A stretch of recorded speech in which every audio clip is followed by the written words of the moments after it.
السلام علیکم، بسم اللہ الرحمن الرحیم۔ تو ہم نے پچھلی ویڈیو میں دین کے انفرادی فرائض، اسلام اور اطاعت کے بارے میں بات کیا تھا۔ آج ہم بات کریں گے دین کے انفرادی فرائض، تقوی اور عبادت کے بارے میں۔ تقوی، اس کا مفہوم ہے اللہ کا ہر ایک حکم کو ماننا، اس کے ناراضگی کا خوف رکھنا اور اس کے سزا سے ڈرنا۔ جس کے دل میں تقوی ہوگا وہ متقی کہلائے گا۔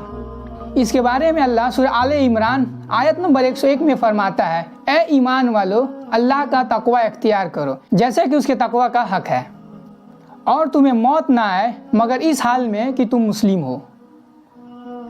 پھر آتا ہے عبادت۔ اس لفظ کو ہمیں غور سے سمجھنے کی ضرورت ہے، کیونکہ آج کے دور میں زیادہ تر لوگ نماز، حج، روزہ اور زکوٰۃ کو عبادت سمجھتے ہیں۔ ایسا بالکل نہیں ہے۔ آپ خود ہی سوچئے کہ قرآن میں اللہ تعالیٰ سورہ جاریات کے آیت نمبر 56 میں فرماتا ہے، میں نے جن و انس کو کسی کام کے لیے پیدا نہیں کیا سوائے عبادت کے۔ تو عبادت کرنا ہی مقصد ہے، اور یہ چار چیزیں، حج، نماز، زکوٰۃ اور روزہ ہی عبادت ہے۔ پھر ہمارے نبی صلی اللہ علیہ وسلم نے اتنی محنت کیوں کی اسلام کے لیے، سسٹم کیوں نافذ کیا، ہمارے صحابہ نے اتنا قربانیاں کیوں دیں۔ ان سب باتوں سے معلوم ہوتا ہے کہ یہ چار چیزیں ہی صرف عبادت نہیں۔ عبادت کو سمجھنے کے لیے سب سے پہلے سمجھیے کہ اس لفظ کا روٹ ورڈ کیا ہے۔ عین با دال، اس کا مطلب ہوتا ہے عبد، اور عبد کا مطلب ہوتا ہے غلام۔ یہاں بھی ایک چیز کو سمجھنے کی ضرورت ہے، غلام اور ملازم میں کیا فرق ہے۔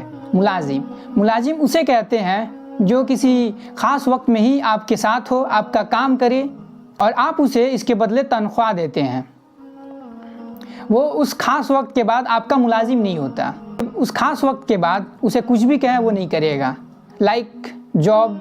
اور غلام اسے کہتے ہیں جسے خرید لیا گیا ہو ہمیشہ کے لیے۔ آج کے دور میں یہ سمجھنا مشکل نہیں، کیونکہ سب نے ارطغرل دیکھی ہے اور اس میں بتایا گیا ہے یا دکھایا گیا ہے کہ کیسے غلام خریدتے ہیں اور بیچتے ہیں۔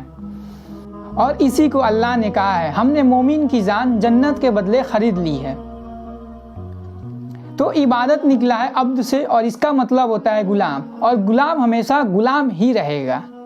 ایسا نہیں ہو سکتا کہ وہ کچھ خاص وقت کے لیے آپ کا غلام ہو، اس کے بعد نہیں۔ تو ایسا نہیں ہو سکتا کہ مالک 6 کام دے اور غلام کہے میں 4 کام کروں گا، 2 نہیں کروں گا۔ نہیں، ایسا نہیں ہو سکتا، اسے سارا کا سارا کام کرنا ہوگا۔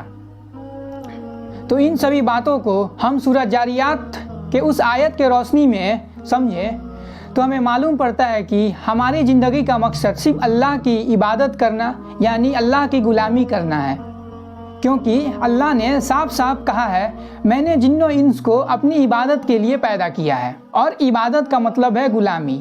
ہمیں اپنے ہر کام کو اللہ کے حکم کے مطابق کرنی ہے۔ تو ایسا نہیں ہو سکتا کہ اللہ سے ہم کہیں، اے اللہ یہ آسان ہے تو یہ ہم کر لیتے ہیں، باقی نہیں، ایسا نہیں ہو سکتا۔ ہمیں سارے حکم کو ماننا ہوگا، کھانا، پینا، چلنا، رکنا، سونا، اسٹڈیز، فیشن، ہمارا بزنس، انجوائمنٹ، سب اس کے حکم کے مطابق ہونی چاہیے۔ کسی سے بھی انکار کیا تو ہم غلام میں شامل نہیں ہوں گے۔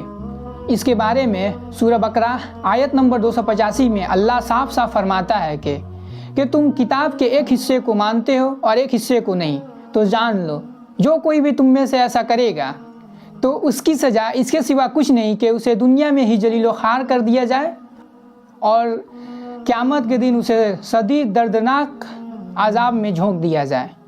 یہ اللہ کے طرف سے وارننگ ہے ان لوگوں کے لیے جو اللہ کے کچھ حکم کو مانتے ہیں اور کچھ کو نہیں۔ السلام علیکم ورحمۃ اللہ۔